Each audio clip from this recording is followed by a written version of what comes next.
morning, everyone. Welcome to Faith Baptist Church. It's great to have you here today with us. Let's go ahead and open up in a word of prayer. Heavenly Father, Lord, we're thankful for the opportunity to be here. Lord, what a blessing it is to be able to sing your praises, Lord, be able to have your word and open up, and Lord, be able to fellowship with one another. Excited about what you can do in our hearts and lives. Help us to be receptive. Help us to be open.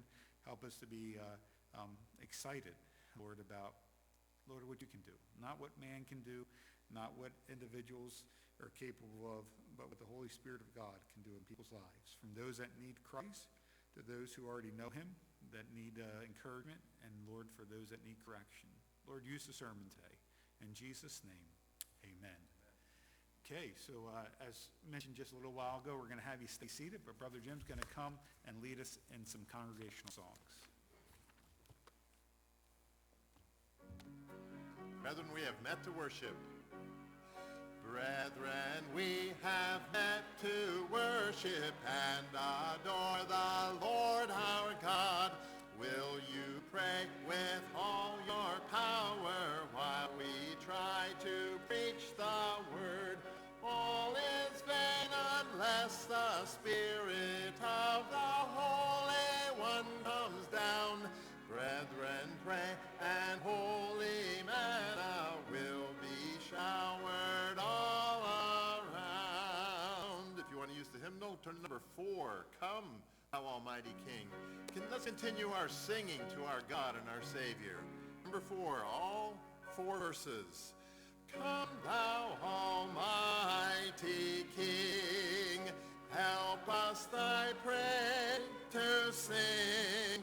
Help us to praise, Father, all glorious, or all victorious. Come and reign over us, Ancient of Days. If you're watching from home, please sing with us. Come, thou incarnate Word, gird on thy mighty sword, our prayer attend. Come and thy people bless and give thy word success. Spirit of holiness on us descend. Come, Holy Comforter, thy sacred witness bear in this glad hour. Thou who almighty art, thou rule in every heart, and ne'er from us depart, Spirit of power. And the last, to the great one in 3 eternal praises be, thence evermore. His sovereign majesty may we in glory see, and to eternity love and adore. Good singing.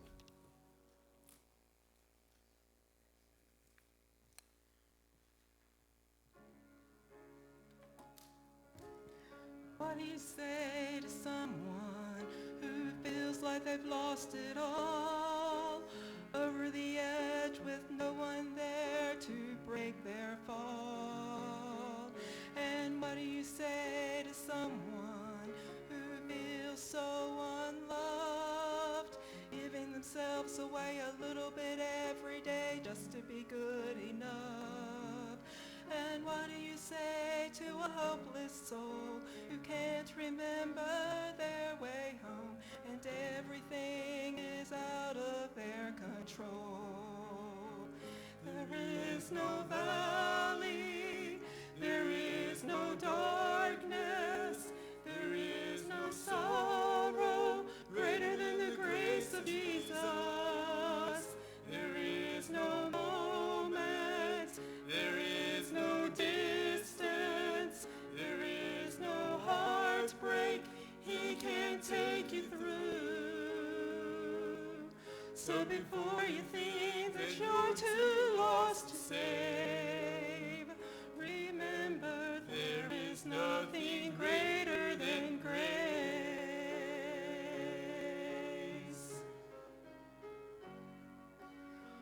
do you say to someone whose life is on the line and they're unsure what happens after their last breath in time? What do you say to someone who's built a wall you can't break through, and it's so hard for them to hear the truth? There is no valley, there is no darkness, there is no sorrow greater than the grace of Jesus. There is no moment, there is no distance, there is no heartbreak he can't take us through. So before you think that you're too lost to save, remember there is nothing greater than grace. So don't lose heart, don't let go, don't give up. You are not alone, you are not alone. There is no valley, there is no darkness, there is no sorrow greater than the grace of Jesus. There is no moment, there is no distance, there is no heartbreak he can't take you through.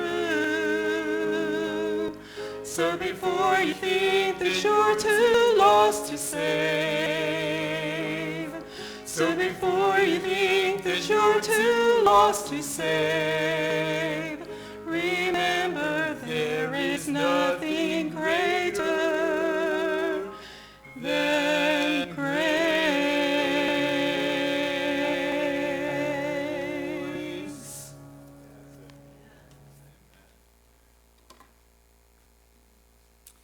Amen, amen. Welcome to Faith Baptist Church again this morning. Just a couple quick announcements. Birthdays of the week. Mr. Milton Tistick's birthday is on the 1st, so happy birthday to him. Also, we have a little bit of a change in our graduation fellowship because of the new order. We are just moving it back a few weeks, so instead of July 12th, we're going to have it on July 26th, so that will give a chance for the order to be done. So July 26th, we'll be celebrating Andrew's graduation. Also, this coming Wednesday night's beginning a 5-week program for the teens and also for a kids class. So I want to encourage you young people, whether teenager or kids, to be here for the next 5 weeks on Wednesday nights. They got something special going on with the kids and also something special going on with the teenagers. There will also be a business meeting next Sunday night after church. And also on July 12th, missionary Michael DeLuca will be here with us. He's the missionaries to, I think it's Greece, correct? And so excited about him being with us in the evening service. It's just going to be him. Won't be his family, but he's going to give us an update and also preach for us that night on July 12th. Many of you heard, if you were here on Wednesday, we did hire an assistant pastor this past week, and so we're excited about that. Brother Brandenburg was here a few weeks ago. He is, him and his family are going to be moving fairly quickly, which is a good thing. He actually is going to, most of you know, especially if you've been here in our business meetings, there's some remodeling work that needs to be done at Parsonage, and he's going to be coming tomorrow, and he's going to be here Monday through Friday helping to do some remodeling of one of the bathrooms up there. Maybe even both the bathrooms need to be done, so we're hoping to get some stuff done. So if you know how to do some of that stuff and you'd like to be here and be a blessing, let me know. We can let you get in contact with him and some of the others that are hopefully helping. So we do need some help there. So if you can, thank you for the gentleman that came yesterday and was able to take care of cleaning out the bathroom, tearing apart part of the bathroom, so it had an empty slate to kind of work with. So if you can help us with that, please let us know what you can do and when you can do it, and we'll make sure that we set up time for you. Also, the following Friday is when they're going to be coming, so he's going to be here Monday through Friday. He's going to go home Saturday, Sunday, and they're going to be packing that next week. And the following Friday they're coming, so I believe it's July 8th on a Wednesday. We're looking forward to have some people to help us clean out the parsonage, make sure everything's in good shape top shape for them as they're moving in. So if you're able to help us with the cleaning on July 8th, that would be great. And I believe we're unpacking the truck on that Friday, July 10th, so we need some help with that too. So just letting you know all the different things, get involved where you can, and thank you for those that have helped already. Thank you for being here today. Let's sing more about Jesus. Number 136, if you want to use the hymnal. We're going to sing all three verses, please. 136, more about Jesus. Sing with us at home. More about Jesus would I know, more of his grace to others show, more of his saving fullness see, more of his love who died for me. More about Jesus, more about Jesus, more of his saving fullness see, more of his love who died for me. More about Jesus let me learn, more of his holy will discern. Spirit of God, my teacher be, showing the things of Christ to me. More about Jesus, more about Jesus, more of his saving fullness see, more of his love who died for me. Last verse. More about Jesus on his throne, riches and glory all his own.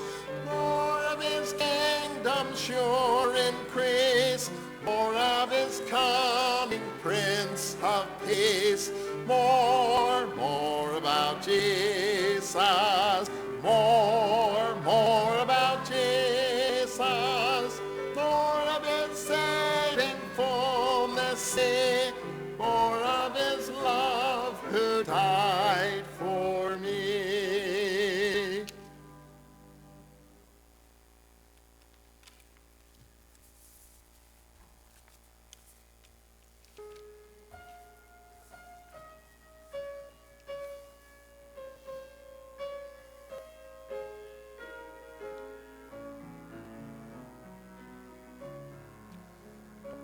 If my people will humble themselves and pray, if they seek my face and humble themselves and turn from their wicked ways, I will hear from heaven and forgive their sin. I will hear from heaven and heal their land. Lord, heal their land. Father, heal their land. Hear the cry and turn our nation back to you. Lord, heal our land. Hear us, O Lord, and heal our land. Forgive our sin and heal our broken land. Lord, we bow our knee, we humble ourselves and pray. Lord, we seek your face, we humble ourselves and turn from our wicked ways. Father, in your mercy, forgive our sin. Father, in your mercy, come heal our land. Oh, beautiful for men of faith who founded this great land, proclaim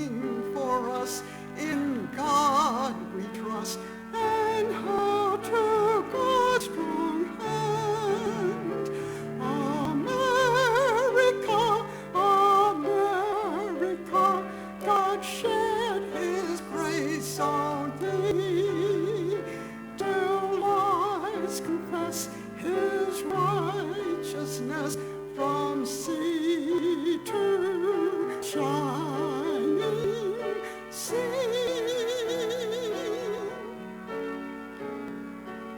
Heal our land, Father, heal our broken land.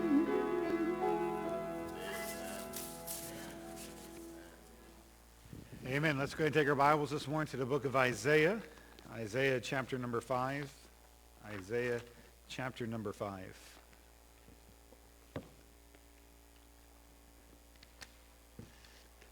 In Isaiah chapter number 5, there is a passage of scripture here that they're talking about the nation of Israel.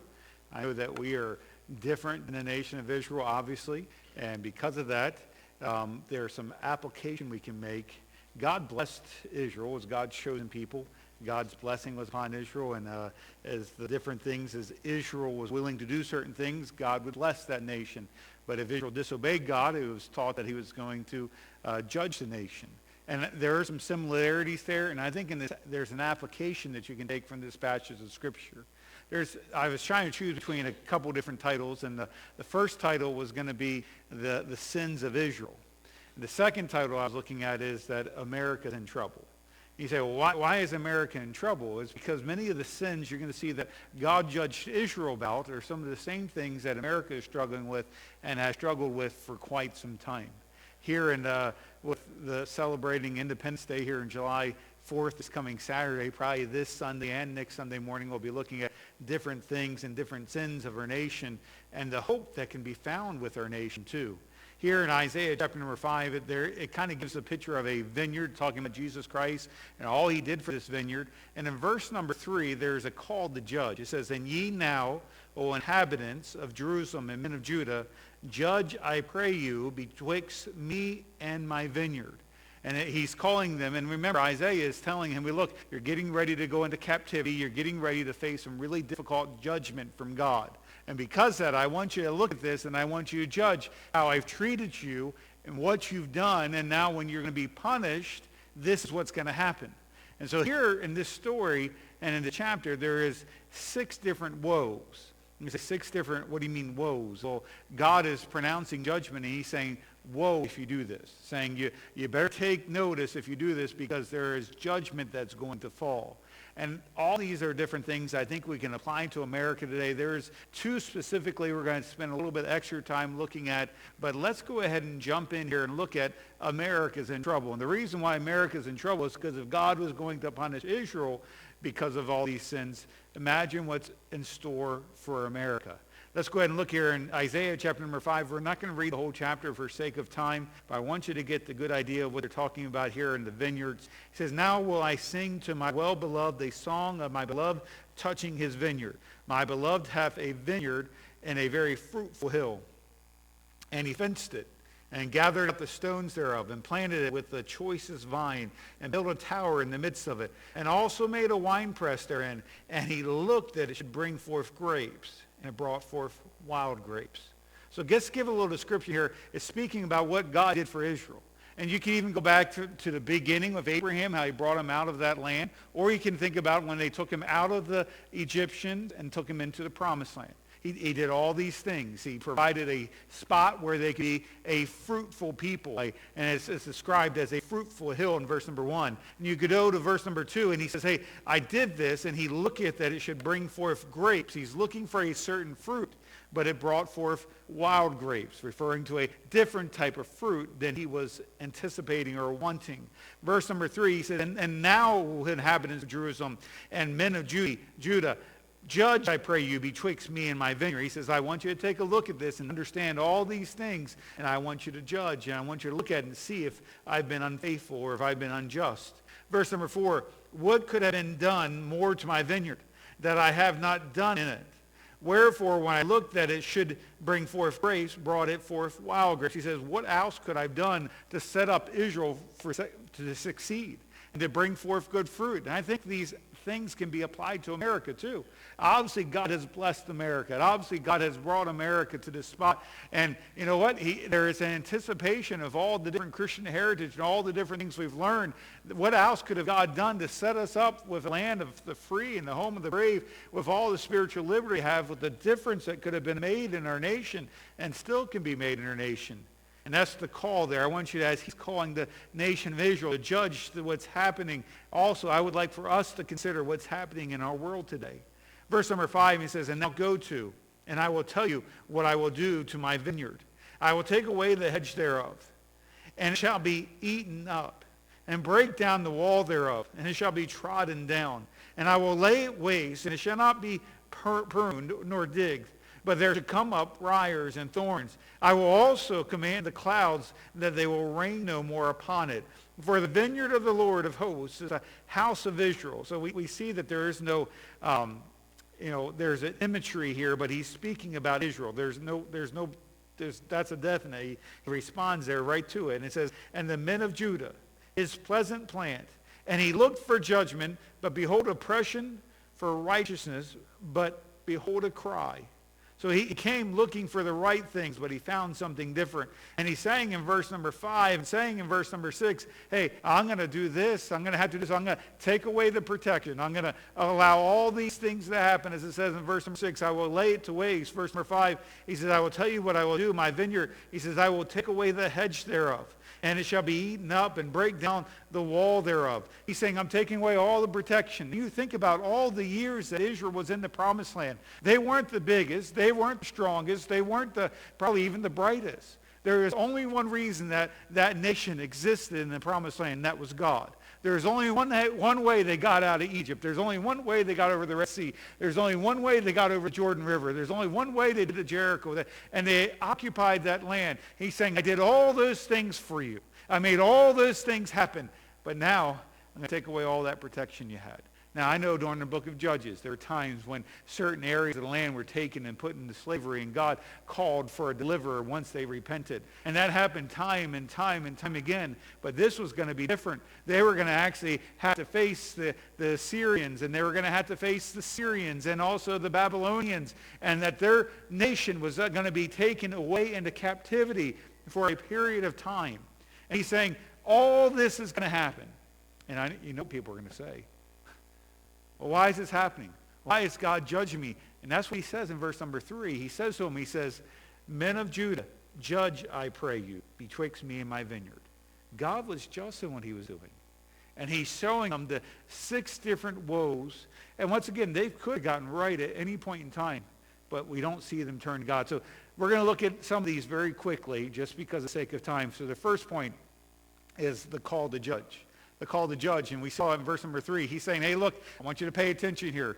Remember all that I did for you at the beginning. Remember how I've taken care of you all this time. Now take a look at what you've been doing, and now look at my response. Judge, is this faithful? Is this just? Is what is happening is something that really should be happening? So let's look here what it says here in verse number 8. We'll talk about the first woe. First woe is talking about the sin of greed. It says, woe unto them that join house to house, that lay field to field, till there be no place that they may be placed alone in the midst of the earth.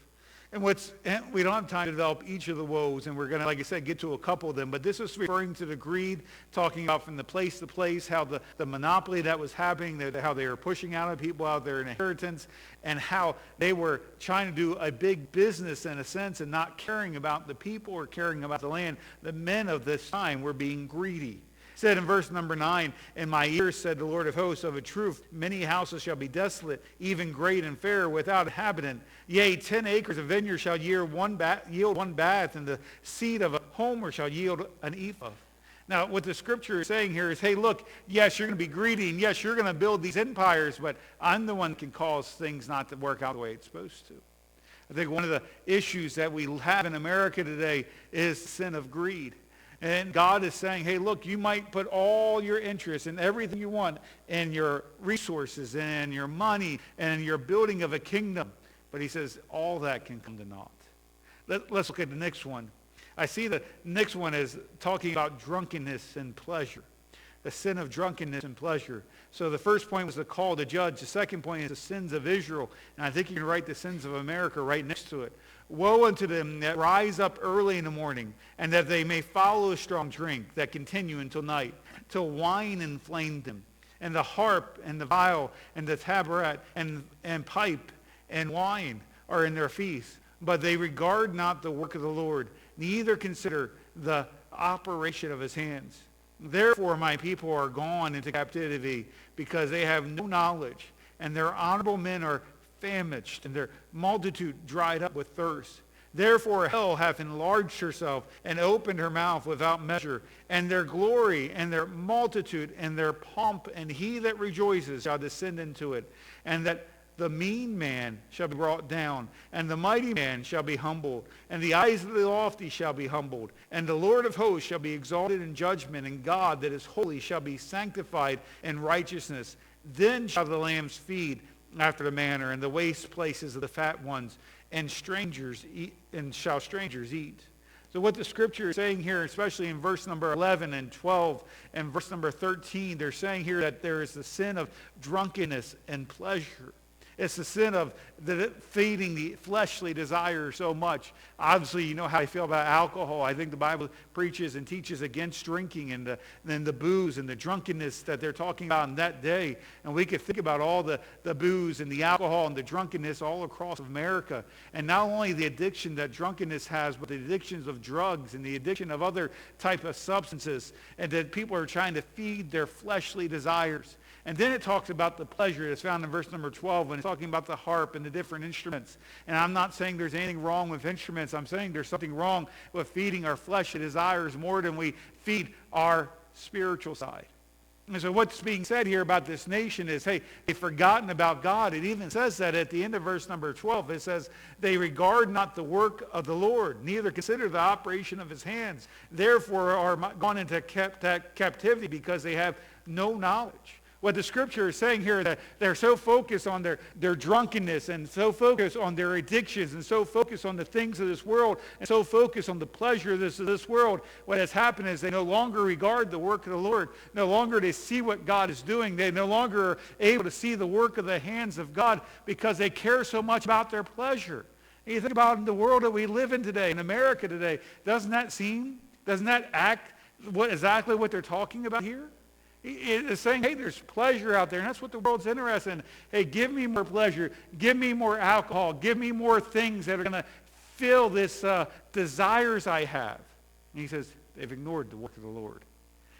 Think about prophet after prophet, judge after judge. God has been doing this from kingdom after kingdom, all these different things, and they choose not to look at God.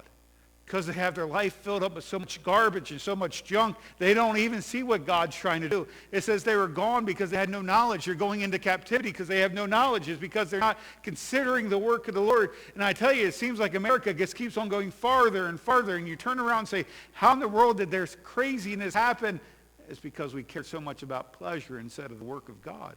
It cared so much about our own feelings, our own desires, and feeding our fleshly desires than we did about what God was trying to do in our heart, and what God was trying to do in our life, and what God was trying to do in our country, and what God's been trying to do in our families. Yes, we don't mind church. We don't mind doing this or doing that, as long as it doesn't mean I had to give up something, as long as it doesn't mean I had to give up my pleasures, as long as it doesn't mean I had to give up the things I'm addicted to.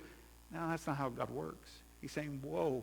He says, take a look here. He says, I want you to judge here. I want you to look here. The first thing you consider to judge, the greed of the nation cause a lot of problems. Then you see the drunkenness and pleasure of how they cause problems. Then you see the third one.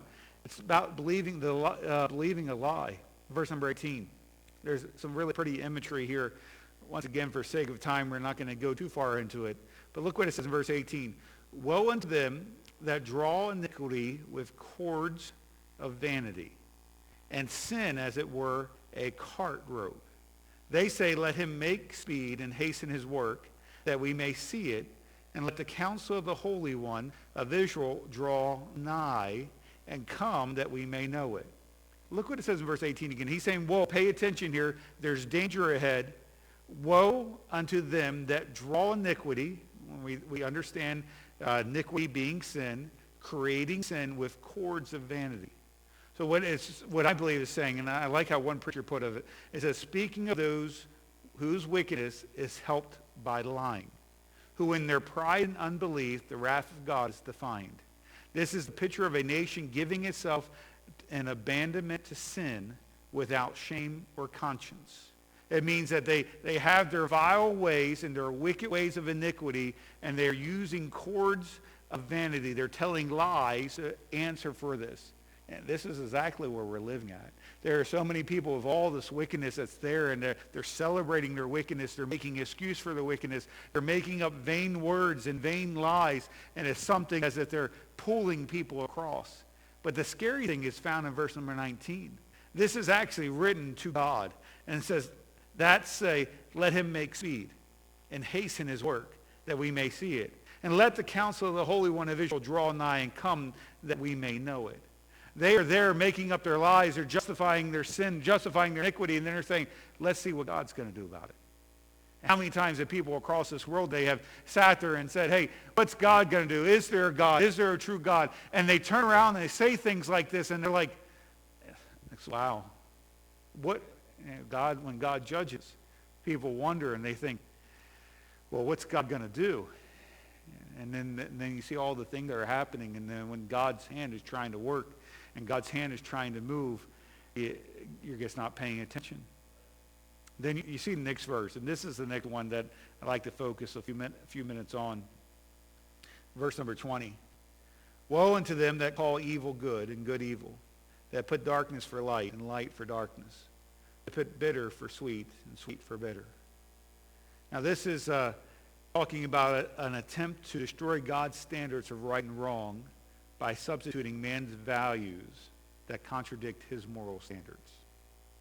You think about it, this is people trying to say what God's standards of right and wrong are wrong because of how man feels. I look at that and I think this is exploding across our country. You think about what they call this month. They call it Pride Month, referring to those for the homosexuality, those that are the transgenders. It's the sin that is there, and they are celebrating it.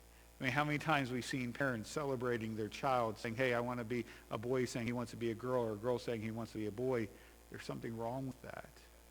Something wrong with a man wanting to marry a man and a woman wanting to marry a woman. That's sin. And when that's rejoiced and that's what's lifted up, that's exactly what it's talking about here. It says right here, calling evil good. I think probably one of the most warped thinking I ever saw, or at least that kind of I read when a preacher wrote, people can be so warped in their thinking that they don't even know the difference between right and wrong. He wrote, I was listening to a radio one morning, and they were talking about scientists who want to do tissue of aborted babies, do experiments on tissue of aborted babies. They said that some women are even thinking about having babies, getting pregnant, aborting them on purpose just to sell the tissue for research.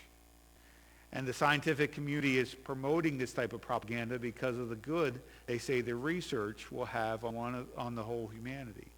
Now, supposedly selling this tissue is illegal, but we've known things in the past and seen documentation in the past of it happening. But what about the whole world, the humanity of the whole world, the child that's in the womb? And that's the challenge here. And some people are saying this is good, this is right, this is what we should be doing. What are they doing? They're calling evil right, and they're calling right evil. They're looking at the Christian values that we have and saying that you're wrong for what you believe. You're wrong. The Word of God is wrong. We should just do what is right.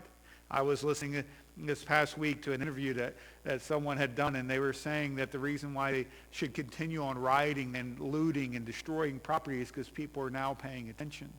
They're taking something and saying, hey, this is right. This is allowed. We should be doing this. No, that's evil. They're just calling it right. And it's a challenge that we live in. And once again, when he comes back to verse number 3, he says, I want you to be the judge. I want you to look at what's happening. He says, I want you to see your greed, and I want you to see your drunkenness, and I want to see your pleasure driven, and I want you to see the lie that you're believing, and I want you to see how you call evil good and good evil, and then you expect me to bless you. He says, I want you to judge that. You've done all these things. And he continue on when he says, light for darkness and darkness for light and bitter for sweet and sweet for bitter. And people today, it seems like people today are playing tricks on their minds that they literally approve of evil with a good conscience. It amazes me some of the things that people are buying into and what they're listening to. And you think about how in the world could they even believe what they're saying? It sounds so much like a lie. It's a lie from the pits of hell. And you believe what you say. I look at some people and say, do you really believe what you're saying? It's because they've allowed themselves to call evil good and good evil for so long. And they've done this with a conscience that is void of understanding. Now, the challenge, I feel like, is it's manipulated itself into our churches. And there are people inside churches today saying, well, this is okay, this is right. And they choose not to even deal with what the Scripture says is truth. And they say, well, that is good, and it's not good. What the Bible says. That's something that we should be doing when it's something we shouldn't be doing. Think about it, and there's just a couple things, and I want you to consider this has been written to the nation of Israel, and they were doing wicked things, but before they ever got to the point where they were living in that drunkenness, there had to be someday where they said, hey, you know what, there's nothing wrong with this drink. Or the pleasures, there's nothing wrong with this. There's someday where they stopped being vigilant. There was someday when they started calling something that was wrong good. And now it has transpired to the point where people don't want to talk about sins that they were talking about 20 or 30 years ago. That boat's already sailed. There's no reason to preach against that. That's without hope, and that's just wrong. It's when the church looks at something and says, you know what? Yeah, that used to be evil, but now it's okay. No, if it was evil back then, you know what? It's still evil today. If it was wrong back then, it's still wrong today. If it was right back then, it's still right today. And in the Scriptures, it's saying here, and in the Word of God, I know the Bible talks about be ye angry and sin not. You know, we should be upset about the sin that's in our world, and we should be able to have a way to voice it in the sand. But you know what? We don't need to sin and do that. Some people will look at things and say, okay, it's okay to do this. Now, you shouldn't do things in anger. You should not do things in violence. You should not do things if there's a scriptural way of doing things. I also think about things such as premarital sex or living together before marriage. You know, 30 years ago, that's something that would be hidden. Today, it's celebrated. Oh, you should do it. You should go try it out. No, it's wrong. It was wrong back then. It's wrong today. It's, there's adultery. There's watching ungodly things on TV, listening to ungodly music, pride that is accepted in churches today because they feel like they know best and they got to do right. And it's okay to question everything. It's okay to cause our own problems. The arrogance, the bitterness because we don't want to forgive, dressing in modesty, acting inappropriately, all those different things, stuff that people don't even want to touch today because they've learned to say, oh, really, is it that big of a deal? And that's exactly what happened here. This is exactly where the sins have come to a spot, and you look at it and say, well, what happened? There was a day and time when someone said, you know what, that's okay. They didn't listen to the Bible. They didn't listen to Scriptures. There was a day and time when it was okay for the husband to start treating a wife this way, or a wife to start treating a husband this way. Well, it's just the days and times we live in. Now the people are calling evil good, and the scary thing is it's happening across our world, but when it happens inside our churches, we should repent and should desire to want to get right. Our hearts should be broken because of the sins, not only that are out in the world, but the sins that are in our churches, people having some type of Pharisaical type attitude. Sometimes people not willing to forgive. Sometimes people aren't willing to treat kindly. Sometimes people aren't willing to give out a gospel tract. It's because they say, oh, that used to be good, but it's not okay today. They've gotten mixed up in their thoughts. Next thing I want you to see here, and it kind of ties in with this one, I think, is in verse 21. It's the sin of pride.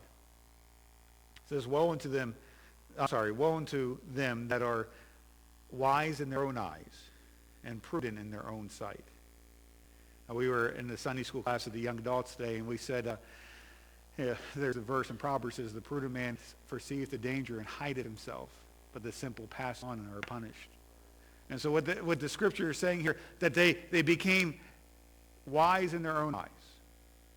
There are sometimes people, you cannot tell anybody anything today. Even if you have the truth, you have the Word of God and says, this is what it says in the Scriptures, they don't care because they don't care what the Bible says. What have they done? They've become wise in their own eyes. And because they become wise in their own eyes, they think they know everything. And because they think they know everything, they should change and rewrite history. And they should do things according to their own desires and what they want. And one person feels like it's okay to burn something down. It's okay to rip down a statue because they're wise in their own eyes. There must be a moral absolute. There must be an authority. And our authority is the Word of God. It's the Bible. It's the Scriptures. And this is what we must build our lives on. But many times we have become wise in our own eyes and we've compared ourselves to the world, and they say, okay, as long as I don't act completely like the world and I stay at least a little bit separated from the world, everything else is okay. We've become wise in our own eyes that we think it's okay not to be faithful. We've become wise in our own eyes. We think it's okay not to read the Bible all the time and not to pray and not to sing and not to worship the Lord and not to have and develop our relationship with God. We've come to this point that because of our pleasure or because we believed a lie or because we've at some point in time looked at something and said, you know what, they used to call that evil, but I think it's good. We become so wise that we're no longer following after God. We got churches that are there and God's on the outside knocking in, just wanting to come in like it talks about in Revelation chapter 3, but they're not willing to sup with him because they, at some point in time, because of their greed or because of their pleasure, hopefully not because of their drunkenness. But then they believed that lie and they started calling evil good and good evil, and they became so wise they don't need the Bible anymore. I don't need to read that. I know what's in it. I already know it. There's no reason for me to open it up. There's no reason for me to memorize it. There's no reason for me to meditate it because I already have all the understanding. I can already make the decisions. They become wise in their own eyes. That is pride. The prudent there. It says the prudent in their own sight. The scripture says in Proverbs chapter 6, verses 16 and 17, these 6 things does the Lord hate, yea, 7 are abomination unto him. A proud look, a lying tongue, and hands that shed innocent blood. You think about it. These 6 things that the Lord hate, yea, 7 are abomination unto him. Let's say a proud look. It talks about the pride that the Lord hates. And the last one, that's the woe there. And he says, pay attention. It says in verse 22, woe unto them that are mighty to drink wine and men of strength to mingle strong drink, which justify the wicked for reward and take away the righteousness of the righteous from him. So what they're saying here is they have become so drunk they no longer know what justice is. They no longer know what is right. I don't know about you, but I watch news and I wonder if people who are talking and leading our nation really know what is right anymore. It's just there anymore. It comes back from a person that's become greedy and desires something they're not supposed to have to the point where they allow pleasure and drunkenness begin to help them believe that lie. And you call right wrong and wrong right, and you come to the spot that you become so wise that you fall into this trap of being so given over to your desires and your fleshly desires that you no longer know what justice is. You no longer know what is right anymore. So the first point was a call to judge. The second thing was the sins of Israel, or you could even say the sins of America. Last but not least, is there any hope for the nation or the hope for the nation? I enjoyed Miss Maxie's song, and it shows us a little bit about what really is hope for this world. You say, I know what the hope for this world is, getting the right political leaders in there. I don't even know if that's possible, but what's the real hope for America? It's in this room. It's our churches. That's really what's going to make a difference. If this person would stop acting like an unsaved person, we'd be okay. Or if this person would stop doing this, everything would be okay. It might pacify something for a little bit, but it's not going to fix the real problem, which is the heart of man. It's not going to really make the difference that these sins are going to stop. Remember, the judges came in over and over, and the nation got right. They repented. They saw because of their sin. They were sad. It was like crisis-type Christianity. They were like, oh, we're going through something hard. We're going through something difficult. We need to repent. We need to get right. The scary thing is, we don't even see that today. We don't see churches fasting and praying. Now some, yes. We don't see people taking a stand for what is right and doing godly things. We see people being angry, see people being resentful, we see people speaking out, but are we willing to fight God's way?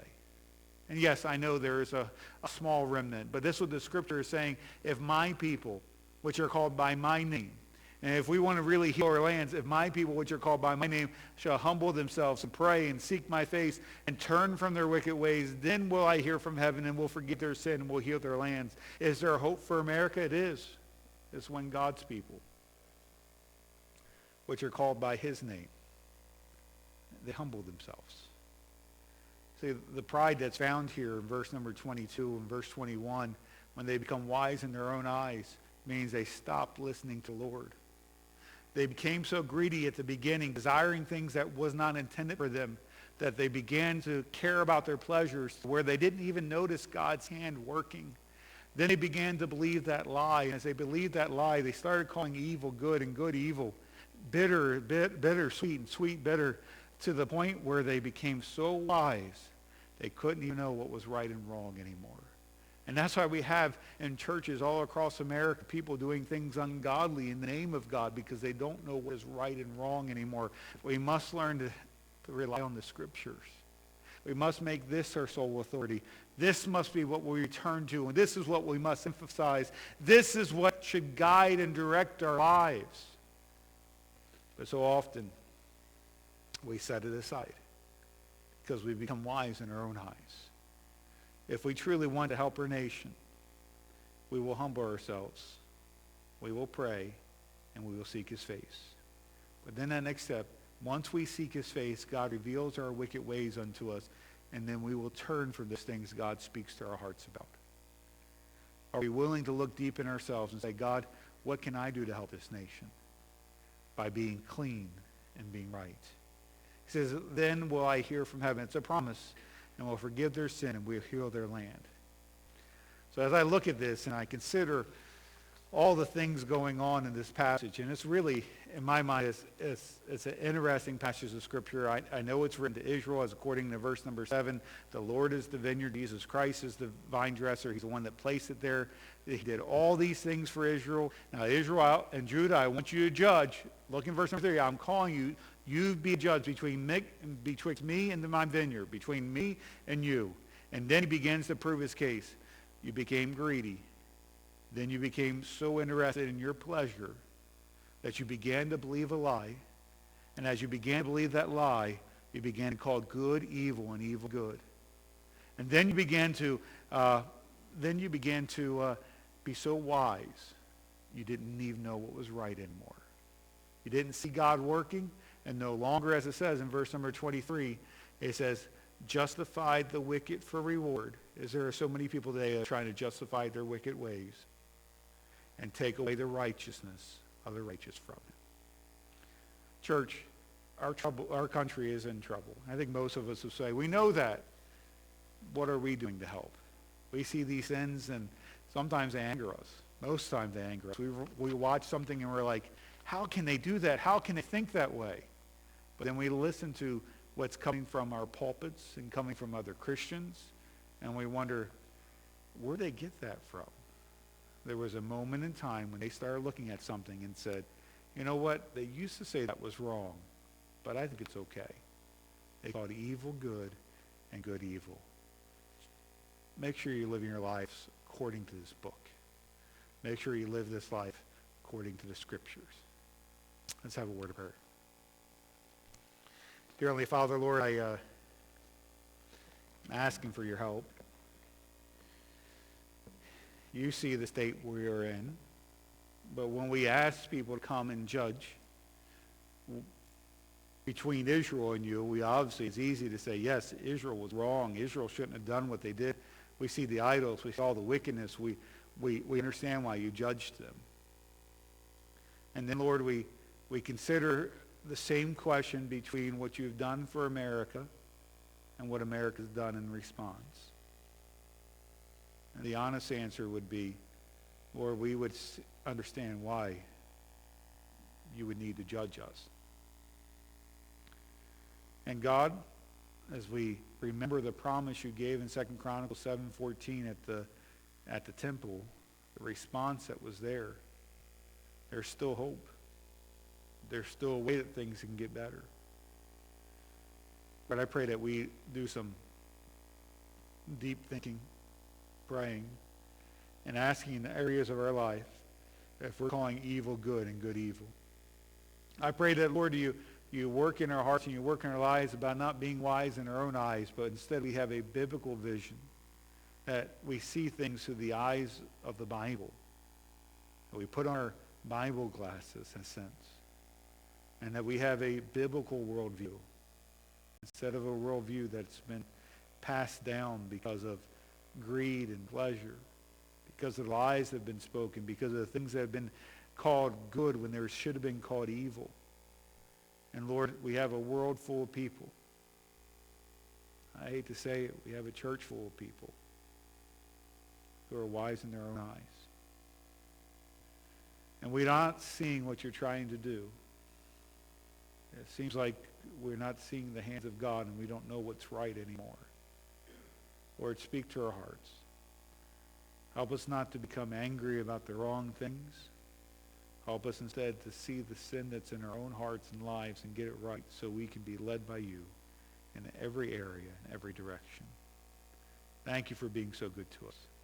Thank you for the hope that is found in you and found in your word. Thank you for the scriptures that is given to us so we can apply them to our hearts and we can apply them to our lives. God, work in us today. In Jesus' name, amen. There's a couple closing thoughts. I know this morning's message was intended for Christians, but I never ever want to leave this thought.